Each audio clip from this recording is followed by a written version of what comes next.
Ang aklat ng mga awit sa 106 verse 1 at sa mga susunod ng mga verses o talata ng Bible. Let me read to you in Filipino, mga awit 107. O mangagpasalamat kayo sa Panginoon sapagkat siya'y mabuti, sapagkat ang kanyang kagandahang loob ay magpakailanman. Sabihin kayo ng tinubos ng Panginoon na kanyang tinubos sa kamay ng kaaway, at mga pinisan mula sa mga lupain, mula sa silanganan, at mula sa kalunuran, mula sa hilagaan at mula sa timugan. Sila'y nagsilaboy sa ilang, sa ulilang landas, at sila'y hindi nakasumpong ng bayang tahanan. Gutom at uhaw ang kanilang kaluluway nangalupaypay sa kanila. Nang magkagayoy, nagsidaing sila sa Panginoon sa kanilang kabagabagan, at iniligtas niya sila sa kanilang kahirapan. Pinatnubay naman niya sila sa matuwid na daan upang sila'y magsiyaon sa bayang tahanan. O purihin ng mga tao ang Panginoon dahil sa kanyang kagandang loob at dahil sa kanyang mga kagila-gilalas na mga gawa sa mga anak ng mga tao. Sapagkat kanyang binigyang kasiyahan ang nananabik na kaluluwa, at ang gutom na kaluluwa ay binusog niya ng kabutihan. Ang gayong tumatahan sa kadiliman at sa lilim ng kamatayan, nananatatali sa dalamhati at pangaw, sapagkat sila'y nang himagsik laban sa mga salita ng Diyos at hinamak ang payo ng katastasan. Kaya't kanyang ibinaba ang kanilang puso na may hirap, sila'y nangabuwala at walang sumaklolo. Nang magkagayoy, nagsidaing sila sa Panginoon sa kanilang kabagan at iniligtas niya sila sa kanilang kahirapan. At inilabas niya sila sa kadiliman at sa lilim ng kamatayan, at pinatid ang kanilang mga tali. O purihin ng mga tao ang Panginoon dahil sa kanyang kagandang loob at dahil sa kanyang mga kagila-gilalas na mga gawa sa mga anak ng mga tao. Pagpalain ng Diyos ang kanyang banal na salita. Kahapon ko pa o kagabi ko pa binabasa ito. Ang tema na to ay patungkol to sa mga Hebreo na 40 years sila doon sa tinatawag na disyerto o wilderness, at hindi sila pinapayagan ng Diyos na makapasok sa promised land na lupang ipinangako sa kanila dahil sa katigasan ng kanilang ulo at dahil sa kanilang mga pagsuway sa Diyos at dahil sa kanilang mga patuloy na pagmamatigas at pagmamalabi sa kapwa-tao. Kaya pinabayaan sila ng Diyos. Walang sumuklolo sa kanila. Sila'y nangapagal na naghihirap doon sa disyerto, doon sa wilderness. Subalit, nung ang kanilang mga kaluluway magutom sa kabanalan ng Diyos, magutom sa espiritual na bagay ng Diyos, at nagutom sila at nauhaw sila sa salita ng Diyos, sila'y namighati at muling tumawag sa Panginoon, at ang Panginoon ay dininig sila. Kung ang lahat ng mga Pilipino ay katulad ng mga Hebreong ito na naligaw sa landas at sila'y doon napadpad sa disyerto o sa mga ilang na lugar o mainit na lugar o nakakaranas ng mga kasawian at kapahamakan, isa lang ang susi rito: ang tayo manumbalik sa tunay na Diyos na buhay, na may gawa ng langit at ang lupa, na siyang nagsabi, nang magkagayoy nagsidaing sila sa Panginoon, sa Diyos na buhay, kay Yahweh,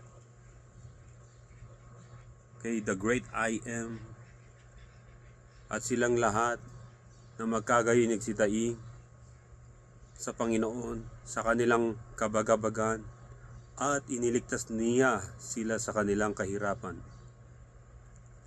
Pinatnubay naman niya sila sa matuwid na daan upang sila'y magsiyaon sa bayang tahanan, upang sila ay makapasok sa lupang ipinangako o the promised land. Maraming mga banta, hindi lamang sa buhay ng bawat mga tao, banta ng kasalanan, banta ng kapahamakan dahil sa kasalanan. Subalit ang sabi ng Panginoon na kaya tayo nagkakaroon ng tinatawag na kahirapan sa buhay ay dahil Kanyang ibinaba ang kanilang puso na may hirap sila'y nangabuwal at walang sumaklola dahil tayo ay naghimagsik, sapagkat sila'y naghimagsik laban sa mga salita ng Diyos at hinamak ang payo ng kataas-taasan.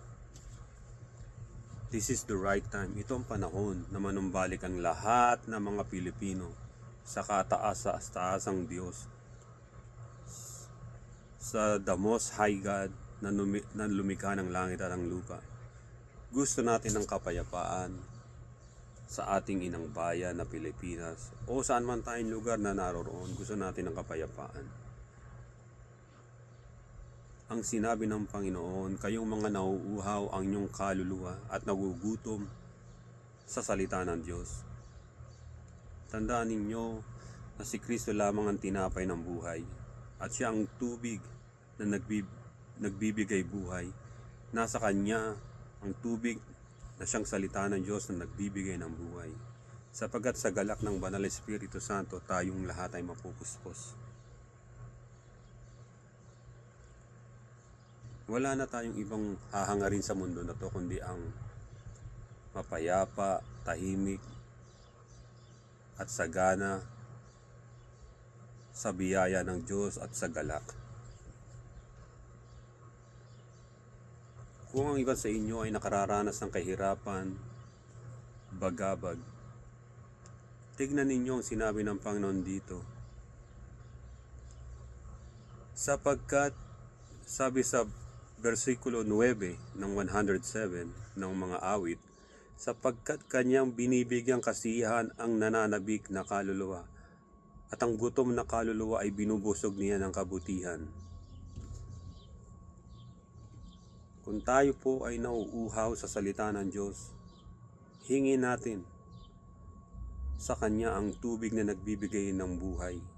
Magsimula po tayong magpuri sa Diyos at basahin ang Biblia, na matagal na nating marahil na kalimutan at matagal na ang Biblia ay naaalikabukan sa anumang mga pinaglagyan natin.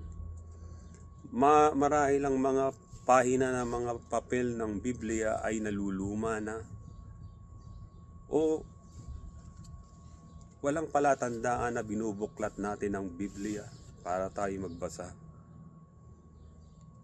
Ang salita ng Diyos, ang sinasabi ko sa inyo ng tapat, sa anumang pigati natin dito sa mundo, ang salita ng Diyos ang magbibigay sa atin ng comfort.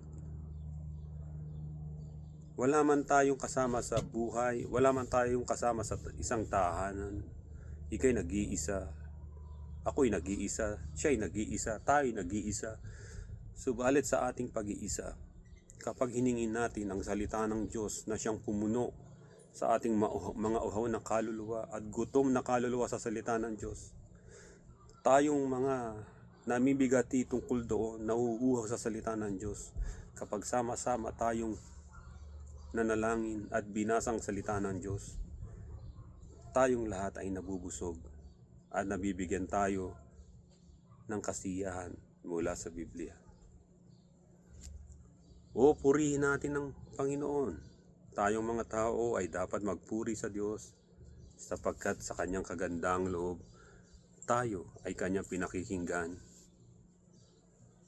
O purihin ng mga tao ang Panginoon dahil sa Kanyang kagandang loob at dahil sa Kanyang kagilagilalas na mga gawa sa mga anak ng mga tao. At maghandog sila ng mga hain na pasasalamat at ipahayag ang Kanyang mga gawa na may awitan. Silang nagsisibaba sa dagat sa mga sasakyan at nangangalakal sa mga malawak na tubig. Tayong mga Pilipino na ang trabaho ay nasa mga barko, ang sabi ng Biblia rito, silang nagsisibaba sa dagat sa mga sasakyan na nangangalakal sa mga malawak na tubig. Mga seafarers na mga Pilipino, alam natin na sobra ang lungkot, naririnig lang natin ang mga tunog ng mga makina ng barko. Hindi natin, minsan walang signal dyan, sapagkat naranasan ko rin yan. Pag walang signal, hindi kayo makakatawag sa mga mahal sa buhay. Mga kaibigan, buklatin ninyo, magdala kayo ng Biblia sa inyong mga bulsa, kahit yung maliit lang, o sa inyong mga bag, o sa inyong mga coverall, sapagkat ito ang magbibigay sa inyo ng lakas ng loob at mag-iiwas sa inyo sa tukso at kapahamakan. Dahil ang salita ng Diyos ay powerful, totoo. Lahat na nag-iingat ng salita ng Diyos sa kanyang puso, pag-iingatan ng Diyos. Mga kaibigan, anumang ating mga nararanasan sa buhay, tandaan ninyo, lagi ang Panginoong Kristo ay nandito sa atin at bumubulong sa mga puso natin na nagsasabi na lumapit kayo, kayong mga napapagal na sa inyong mga dinaranas, sa inyong mga pasan-pasan na mga suliranin, at bibigyan ko kayo ng kapahingahan, ay nang sinabi ng Panginoon. Nais ko na sabihin sa inyo ng diretsuhan na wala nang ano pa mang mga mabulaklak na pananalita. Panampalatayanan nyo ang mga inihula at propesiya na sinabi ng mga sinaunang propeta, sinaunang mga tao, ang mga apostol, at higit sa lahat ang Panginoong Kristo na nagsabi na hindi tayo iwanan ni pababayaan man sa gitna ng ating kagipitan. Pagpalain kay lahat ng Panginoon. Ito ang inyong kapatid si Brother John ng Karoke at Pananampalataya. To God be the glory. Ingatan nawa kayo ng Diyos na makapangyarihan sa lahat, na mula sa kalangitan ng kanyang kapangyarihan ay dumaloy sa inyo, kayong mga nakikinig ngayon. To God be the glory. In Jesus' name. In Jesus' name, God bless them. I pray for them. Give your blessings, O Lord, and protect them. Protect these people, O God. Ingatan mo sila sa pangalan mo lamang, Jesus. Amen. Amen. God bless inyong lahat.